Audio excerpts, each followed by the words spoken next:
welcome to this little quick episode of Bloodhound Pix, where we're just going to update you on what have been watching, what we have been reading, and what we have been doing ourselves. It could be a little bit longer, but we'll see. So, as always, I'm one of your hosts, Craig. I'm Kyle. I'm Josh. You can walk by. That is my... Cut! No, we're not cutting anything out. This is real life, dude. So... This is a live show. Yeah. So we are, just giving little updates. I know before, if you listen to our kind of reboot episode, we've talked about what Kyle has been up to with his script. Same with Josh, and so on. But this one, I think primarily we're just talking about what we've been watching. And I guess I could go first. So I watched, I'm ashamed to say it, I think Josh watched it too, is Cocaine Bear. And because I have, if you've listened enough to this podcast, I have a special love for ridiculous and more specifically eco kind of horror movies. I don't know why. And I wanted to love Cocaine Bear more than I did.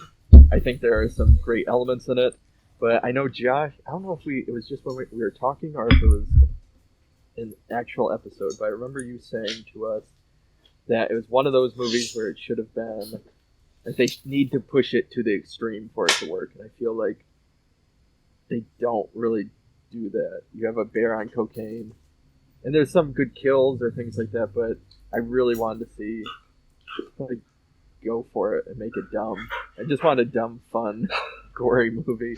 And then they put a lot of focus on saving the kids, with Carrie Russell finding her daughter, and that there's kind of three different, I want to say three different groups, where it's like the drug cartel people trying to get their cocaine, Carrie Russell trying to find her daughter, and then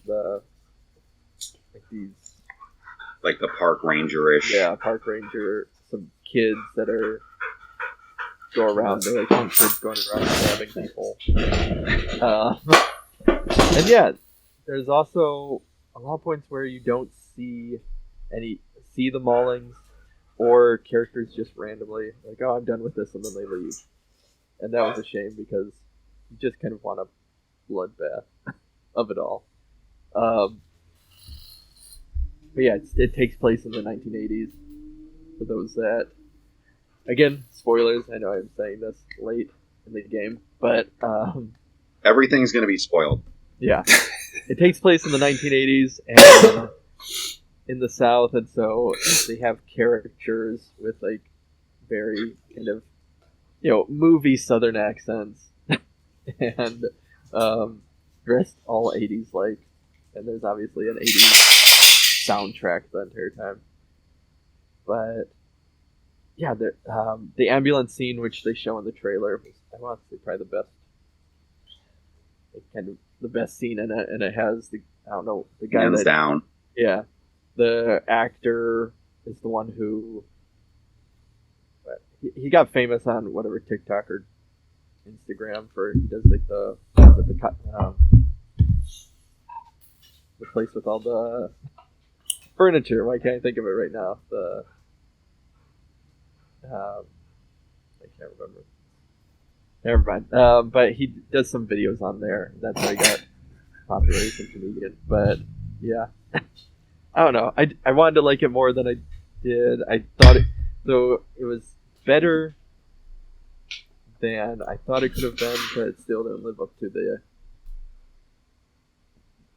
what it should have been, I guess, of having a bear on cocaine. They focus a lot, actually, just on the bear eating the cocaine and being obsessed with the cocaine, instead of what the aftermath of what a bear on cocaine would have done. And it's already, so the whole thing is saying that's based on true story.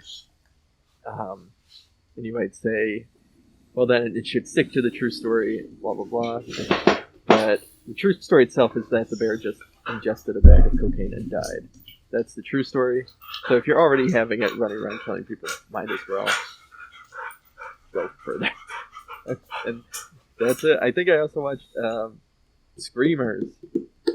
Ooh. Which is from the, what was it, 1990? I don't remember now. But it has Peter Weir and... Peter Weller. There Peter we go. Weir is a director. I know. It should have had him too. No. You're fired, Craig. I know. I am. We just finished recording our Evil Dead Rise episode, so I'm starting to fizzle out. Starting to think about Peter Weir. Yeah. Starting to think about Master and Commander. Yeah. Makes sense.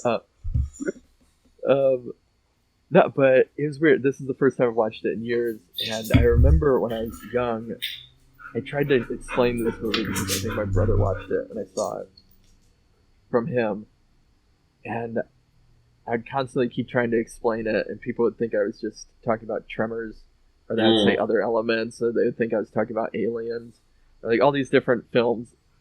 And I was finally, remember, I came to it, and I was like, this is it. This is the one that I've been trying to remember. These robots under the sand and on some planet killing people. Did it hold up? Yeah. I remember me and my brother watching it a bunch because I feel like it was like on Sci-Fi Channel or somewhere where it was like probably playing on TV a lot. But I haven't seen it since then. Yeah. It's on, I think, Amazon Prime right now. Okay. Yeah, it gets a lot into this sci-fi element of it, so it feels more like a sci-fi thriller at points than a horror film. But isn't it? I feel like it's based on a short story by some author. Philip K. Dick. Okay, that's what it is. Yeah, I can't remember which story now, but I think it's one of those that took a lot of liberties, if I remember correctly. I would assume, because he's not very like he's accessible. He's very like philosophical. He would not be writing much about like an actual life or death situation. Tanner Darkley's cool. Huh? Yeah. I wanted to see. I think I watched the first episode of Man in the High Castle. Yeah, I tried. It was interesting, but that's what I've basically watched. I don't think I've read anything recent, but that's my stuff. All right. You want to go next, Kyle? Yeah. Speaking of reading, I forgot about this, but I'll be brief. But I started reading Chainsaw Man. It's like a manga thing, which I don't want to do, but I've seen it before, and I was like, oh, that's a fucking cool title. Like, I kind of want to read that, but I don't really want to like open this door because I know there's gonna be a million books. And then I saw it again years later now, like at Target for like $7, and I was like, fuck it, I'm gonna buy the first volume and read it. It's really fucking good. It's super gory. Josh, you would like it. It's like a world where people hunt monsters or whatever, or I can't remember. There's like another word maybe they have for them. And this dude, anyways, he has like a little friend that's almost like a dog, but it's also got a chainsaw coming out of it, and he uses it to like fight these monsters to make money. And then like something happens where he kind of gets fused with that fucking monster, so he's like immortal, and he can change into a weird fucking double arm chainsaw dude to like fight monsters. It's pretty fucking badass. So I recommend it. And apparently there's like an anime version of it too, which, whatever. But the main thing I was going to talk about is I watched the new Scream because it was on Paramount Plus. Well, this is 6, right? Yes. Okay. But the last one was just called Scream. But so was the first one. Yeah. Confusing as fuck. Yeah. And the next Why did you do that? Yeah. And this one should have just been called fucking, Ghostface Takes Manhattan. But also doesn't live up to the premise. They also kind of pull an Evil Dead Rise you know, they definitely have more money, but it's like, you're still not really doing anything interesting with the fucking city. Yeah. So, you guys know, I mean, at least like the original Scream I love, or probably like the first two. I am a big fan. And I didn't mind the last one. It was as good as it could be for a part 5. But this one is just like, it's over, dude. I feel like they rehash so many... just so much melodrama. Because the first movies kind of do it... Well, the first movies have... because it takes place, the characters are in high school, right? So you along with the satire and everything, you have some melodramatic drama between the characters and who's dating who or whatever the fuck. And that's fine. That's the setting of the story. Mm-hmm. But at this point, it's like, all right, these characters in the last movie were in high school, had their ghost face encounter. These are the survivors now. They all went to college together because that happens. And you just have the same kind of like recycled melodrama where it's like the two sisters, one girl's like trying to hook up with a dude at a party, and then her friends are like, no, you can't go upstairs with that guy. And just stuff that just feels like, I don't know, what is this, the fucking CW? Like, who cares? And then, so basically, yeah, there's no like... I think this is a sign of we are old. Yeah, for sure, it is. You're not wrong. But it also just like... But at the same time, we all know that there could be writing of a quality that could be about kids in high school that I could relate to and see as being something more than pedestrian. Well, I mean, right? You know, the original movie, right? I mean, that was great high school kid writing. Yeah. But so, anyways, I mean, you have mostly returning characters from the last movie, which I didn't really care about.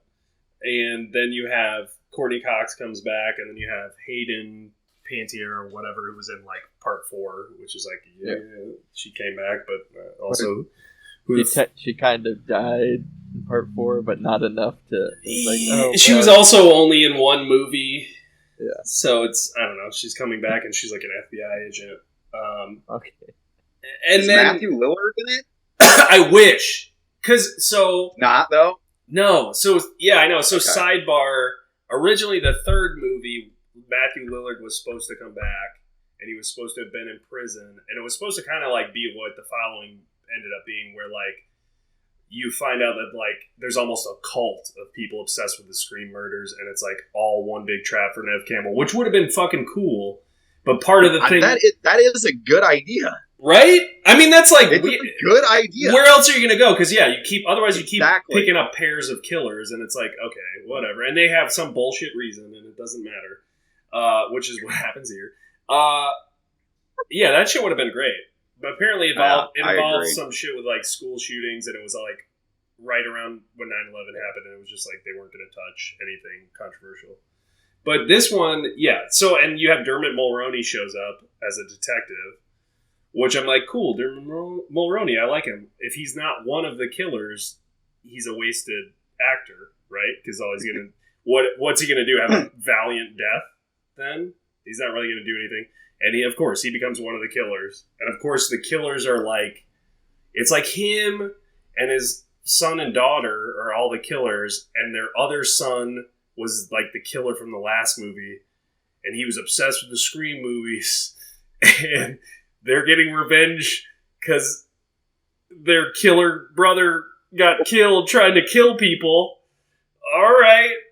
It's so, yeah. And like the whole climax takes place in like this theater that these killers set up that's full of like memorabilia, real, I guess, from the movies that really were real life, separate from the movies within the movies. It's just fucking, it is a nail. It should be the final nail in the coffin. Just, we're done. It's enough. Yeah. And Josh, you saw it, so chime in, please. Oh, I didn't. Oh, you didn't see it. Oh, okay. Well, I don't know. I couldn't bring myself to do it. I didn't have an interest. I thought about seeing it in theaters, and then I saw that it was on Paramount Plus, and I had that or whatever. I was like, all right, well, I can watch it right now if I want to, so I might as well. Yeah. It was fucking... God, It's like the perfect sequel experience, I would say. If you want to go in with like just a glimmer of hope and have it just fucking destroyed in every way you thought possible, let's watch this movie. Sounds brutal. So, Josh, what have you been watching lately that hasn't ruined any expectations? I mean, I just want to real quick say, like, I didn't even see the last one. I read the script for the last one, Okay, and that was all I needed to do. Yeah, so, the last one, the bit about the one girl being like Skeet Ulrich's daughter, and whether or not she would be like a killer, and him like talking to her, that was fucking interesting. That was the most interesting thing. And again, they didn't really. That was the best part of the script. Yeah, they almost needed her to be the killer for that to fully play out in a way. But like that was like, okay, that's interesting as fuck. But yeah, and they kind of played with that in this one again, where it's like maybe she's the killer now, and it's like, well, how many times can you do that? Too late. Yeah, right.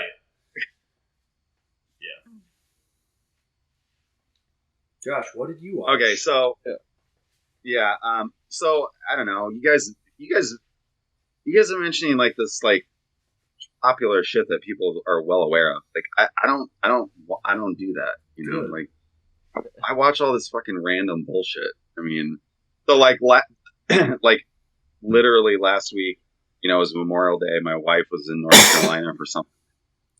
I had my whole house in my own personal club. Like, I'm going to watch all this stuff, right? So I was just like, okay, I'm going to just go through this stuff. So I watched Censor from 21.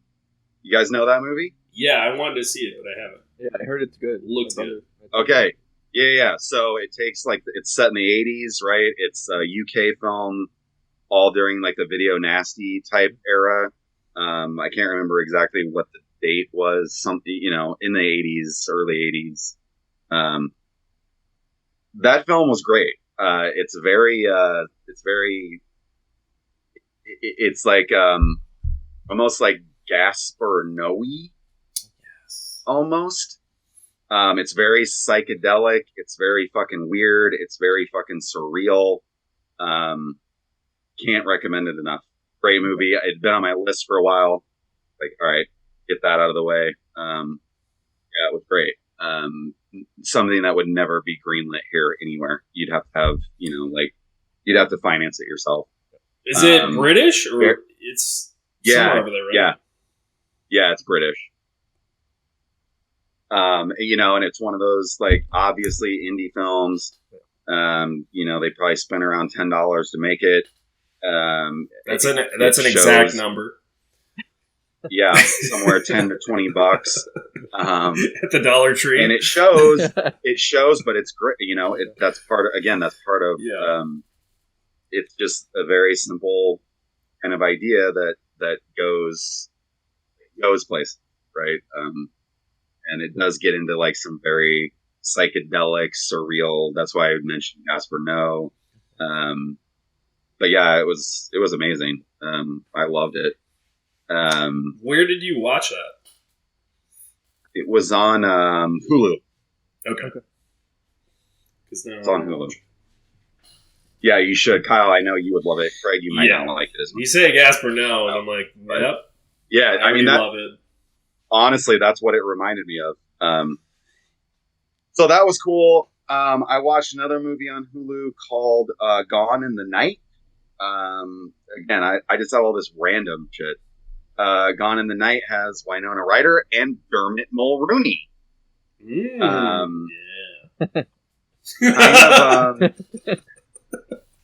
Kind of, and strangely enough, Dermot Mulroney was presented as kind of a protagonist character in this movie too, but he ended up being an antagonist character. Oh man. He's getting typecast. So I a lot of the times, like I go for psychological type movies instead of like I'm not a big slasher guy. That's why, like, with Scream shit, I'm over it. Like, I'm too old for this shit. Yeah. So I always like try to find this random shit. I mean, that's just what I do. So this Gone in the Night, I don't recommend that you watch it. It has a twist in it that was just beyond the scope of comprehension or plausibility. But, you know, if you like that sort of thing, you know, you might like this. Winona Ryder's great. Dermot Mulroney is great. And it's a story where, you know, it reminded me of Barbarian a little bit. Like, Winona Ryder and her boyfriend go to this, like, cabin that they rented, and they get there, and there's already these people staying there, this couple, and they're like, oh, you guys can stay here. And then it's a very awkward kind of, like, habitation for this evening. And Winona Ryder wakes up in the morning, and her boyfriend is on, and this other dude that was there says that his girlfriend and Winona Ryder's boyfriend left. So then, you know, it's kind of like this mystery of her figuring out what actually transpired. These things. I also watched a really terrible movie on Netflix. That right there should be enough. It was on Netflix, called Hypnotic. Again, I'm like looking for all this psychological shit. So this film was like from 21, I think. It has the Mike Flanagan's wife. Oh, yeah. Okay, it sounds familiar. Yeah, I think as far as Netflix shit goes, it was like maybe sort of known. I don't actually know. It has to do, obviously, hypnosis, and, you know, I think her name's Katie Siegel. Yeah. I should probably look it up, but Flanagan's wife. There you go. You guys all know what I mean. Yeah, and, you know, she does these like hypnotherapy sessions with this psychiatrist, and then she starts to not be able to recall things that she's been doing supposedly, and blah blah blah blah blah. And then you find out that I obviously has sinister ulterior motives in doing this shit, and blah blah blah blah blah. You know, it's the crap I watch. I did also watch this film called Soft and Quiet, which is extremely random. Again, that's what I do. Which is a white supremacist film. Okay. And I did not know that that's what it was. I had just read shit about it. No, seriously. I did not know that's what it was. I had read some Josh. stuff about it. I had read some stuff. It's a single take movie. Ooh. Yeah, it's a single take movie, and the whole like white supremacist angle just kind of comes out of nowhere in it too. It was extremely interesting. I almost shut it off once that got out, because it kind of waits a little bit to like give that aspect away. Mm-hmm. And then once it came out, you know, you got to wait like 15 minutes or something. So as I'm watching this movie, you know, it's like about this woman who's like a kindergarten teacher, I think. And interestingly enough, in retrospect, you can kind of tell that she's a white supremacist, even though she doesn't really do anything overt, like in the first 15 minutes. But once that aspect came out, I almost shut it off. I was like, okay, fine. I'll go with it. That was an interesting one.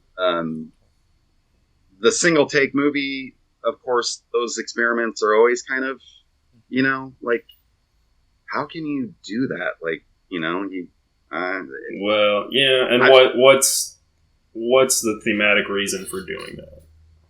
Yeah. So that was another thing with that. Like, I didn't quite understand, unless it was just like, but then again, it's like, well, why does it matter? You just could have cut, like, you know.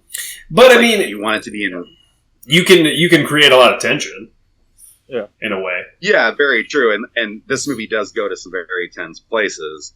So I feel like that was the point, and it's kind of like you know, they put you in like, basically these people commit this horrific crime against some minority folk that I feel like it was like almost done to kind of make you a part of it. in a way. You know what I'm saying? Okay. Like it was like Yeah. so guerrilla style, like like you are involved almost. Okay. Okay. So yeah, I mean, again, I had no idea what it was about. I just read some things about it, and with streaming, I'm like, okay, fuck it, let's give it a go. Yeah. Interesting movie. I can't believe it was made. Honestly, that sounds interesting to me. I mean, that sounds worth watching. Yeah, it's decent for sure. I have another thing I watched that I forgot about. No, continue. Oh, I was just gonna say, like, some of it, like I said, I almost shut it off once that angle came up, but I was like, fuck it. But yeah, some of it gets pretty uncomfortable. But I mean, I feel like there's not that many horror movies like that being made today that are genuinely uncomfortable. Not just uncomfortable because it's horrific or whatever. I agree, for sure. I also watched the other night, Thursday night, I watched Flowers in the Attic. So, yeah, it's based on like a V.C. Andrews novel, which I want to read. I want to read the novel now.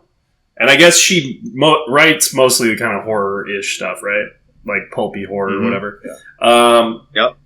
I had heard about it mainly because, someone I dated was into V.C. Andrews, and then I knew that Wes Craven, so he almost directed this movie version and like wrote a script, and I think they didn't like his script, and I wanted to read it. I think I have his script or something. It was interesting. It's kind of a movie so it's like this whole thing is this picture perfect family. Their dad dies, who's like a great dude. So they go to the mom's rich family home. She's going to try and win over her dad's favor again and get like inheritance, because I guess otherwise they're totally like out on their ass. And the chick's mom and dad are like super religious. They lock the kids up in like all these 4 kids in one room and like aren't like feeding them, and they're just like fucking crazy, dude. And it just gets way weirder and weirder as it goes. Cool idea. The movie's definitely, you can just tell, is kind of like pulling its punches big time. It just isn't that scary, and it's like it's not going as far as it should go considering the subject matter. What was really interesting to me is like, I can see all the parallels from like Wes Craven wanting to do this movie and not doing it, and just being like, well, I'm going to take all these ideas that I like from here and make People Under the Stairs. Because there's all that there. Like, there's a big house with kids locked up in there trying to escape, nice. Crazy, wealthy, fucking deranged people, but he does it so much more interestingly, Yeah. Worth, I guess, a watch. I don't know. Yeah. Okay. So those were some recommendations, some news updates. Probably like normal, I think. Kind of the offbeat movies are normally the ones we seem to be recommending. Any of the big ones, we are shying away from. But yeah, I guess that is it for this episode. As always, if you liked it, if you have any questions, comments, concerns, have your own opinions on certain ones, feel free to shoot us at our social media accounts. And bye, everyone. Bloodhound Pix podcast is produced by Josh Lee, Craig Drum, and Kyle Hintz. Music by Raymond Seed. Editing by Kyle Hintz.